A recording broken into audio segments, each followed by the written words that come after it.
Now, handling the proximity bias is one of the first things that I will say is crucially important. And I want to explain what the proximity bias is. At a very simple level, we tend to overvalue people that are perceived as close to us. In other words, if you feel that in space, someone is not actually in outer space, but like in space in the office, if someone is perceived as being close to you, you're more likely to overvalue them than someone, for example, who's working remotely. And this is very real. As a result of this, sometimes people can get promoted, more likely to get promoted when they're working in the office more of the time, which is really unfair to people who are working remotely for whatever reason, right? So we need to be aware of this bias that we have to people that are working close, and we need to start to do what we can to overcome it. So as a result of this proximity bias, there's a few strategies that I recommend that you look at. Number one, make virtual feel local. By that I mean, make it so that whenever you're interacting with people virtually, you make it as real as possible. Have people that turn on the cameras, make them involved in some of the fun activities and the events that you have, make them involved in some of the decisions, be as clear as possible at making sure that they feel as part of the team as you can.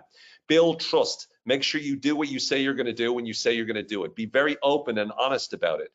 Communicate consistently with them, right? Make sure that they always know we avoid that fear of missing information, and they get lots of information of exactly what's going on, and be transparent about your decisions. Walk them through exactly what you're thinking, how you're thinking, why you're thinking what you're thinking. Make it clear for them.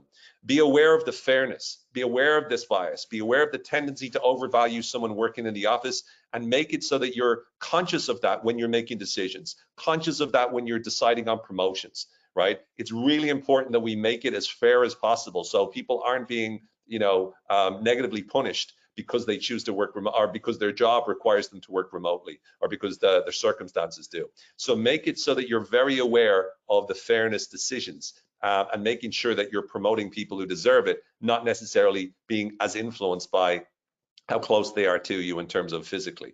And then have more face-to-face time with virtual colleagues. Once again, they're missing out on the trust element, they're missing out on the isolation element, so it's important to compensate for that as best you can by giving them some face-to-face time when you're working virtually with them.